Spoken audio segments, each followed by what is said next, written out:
Hello, welcome to my collected manga haul for the month of July. This will just be me opening all the packages I get throughout the month, as always. And as always, to start, we have some Barnes & Noble packages. And for once, we don't have a pre-order, we have a volume I just bought on my own, but volume 3 of Triple S Class Revival Hunter. I recently read volume 2 of this and I really like it.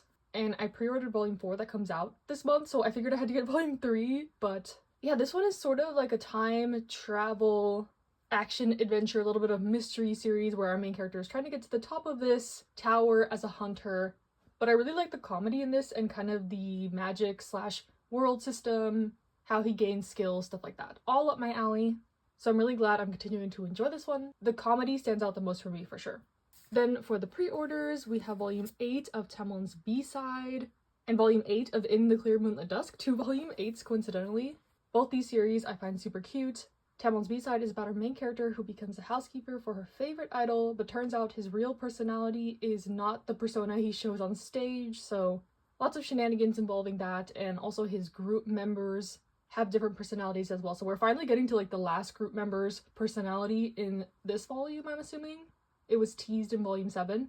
And then In the Clear Moonlit Dusk is a high school romance about the two quote-unquote princes of the school getting together. The art is super gorgeous and I'm continuing to enjoy this one as well. So yeah, that is what I got for the beginning of the month. I don't think I have too many pre-orders, so this might be a short haul. But Barnes & Noble did have another pre-order sale, so I made my pre-orders up through like April next year, I think. So yeah, the Barnes & Noble packages are never going anywhere.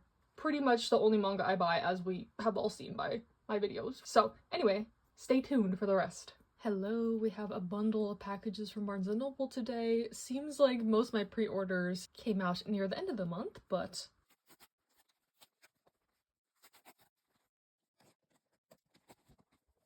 okay, starting with some manhwa releases. Like I mentioned earlier in the month, we got volume 4 of Triple S Class Revival Hunter.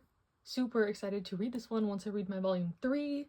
And similarly, we have volume 4 of Beware the Villainess. I don't have volume 3 for this one, but I recently read volume 2 and I really enjoyed it, but I missed the pre-order for 3. It's a whole thing, but I'll have to go back and buy it. But I'm kind of on a buying ban right now, actually. I have a lot of concerts coming up and potential trips, so I'm trying not to buy too much outside of just my pre-orders, but we'll see. This one is a super funny isekai one about our main character who gets isekai'd as the villainess, but all the male leads for our heroine are super crummy guys, and she makes it her mission to kind of expose them because she really likes the heroine and doesn't want her to end up with any of these dudes. So yes, excited to read these once I get to them. Then we have sort of a rarity in the collection. We have volume 16 of Monthly Girls Nazaki-kun. This one only comes out like once a year, so hence the rarity. But I love this series so much. It is a classic fave for me about our main character who is in love with this guy, but it turns out that he's a shoujo mangaka and he takes a lot of inspiration for his stories from his daily life. So shenanigans ensue, leans more heavily on the comedy side of a rom-com, but lately we've been getting a little bit of development, so I'm excited to read this one for sure. Then we have volume 14 of Cherry Magic, one of my favorite all-time series. I love it so much. Wish these volumes were thicker. This is so thin.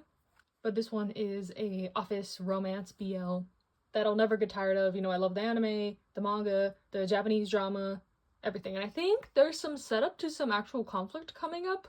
I've seen spoilers of like more recent chapters and stuff like that, which is kind of unavoidable, which is upsetting sometimes, but you know, that's kind of what comes with reading the physical versions of manga. We're much further behind, but still excited to read this volume. Then we have volume 20 of Blue Lock. Like I've mentioned many times before, Blue Lock will be coming out every month from now on, so excited about that. I'm pretty sure I am caught up to this.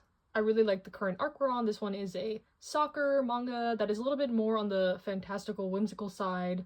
Very dramatic, but I like it. I pretty much like any sports manga, we know this.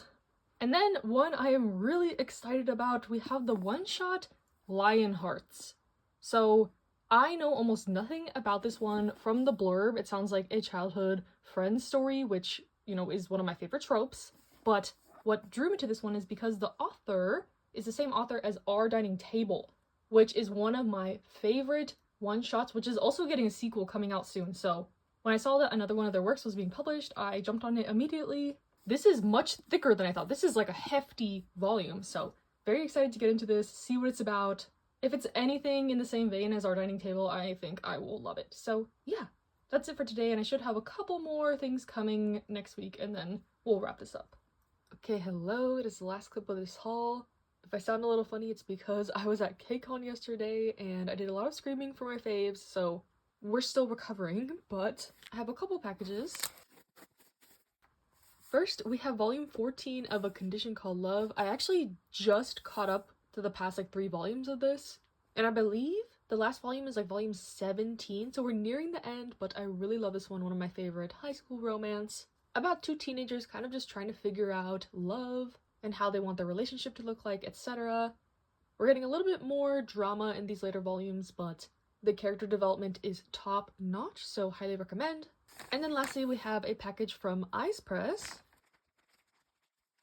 and it is the first volume of the novel For Villains Are Destined to Die. Thank you so much, Eyes Press, for the early copy. I have pre-ordered this myself, so I'll be giving away one of these copies. Look out for that on my Instagram, but yes, so excited about this. I love Villains Are Destined to Die. It's probably my favorite manhwa, so I've really been anticipating the release of the novel, and yeah, this one is an isekai villainess otome game one, where our main character becomes a villainess in this otome game she played, but the villainess meets a really like tragic end, so what she's trying to do is just survive and build up her affection with the love interests so that they don't kill her. And it's very like systematic. You can see like the percentages of how much they like her going up and down and stuff like that. So yeah, really like this one. Probably gonna read this literally immediately after stopping to film this clip. So yeah, hope you enjoyed. Stay safe, stay healthy, and I'll see you in the next one.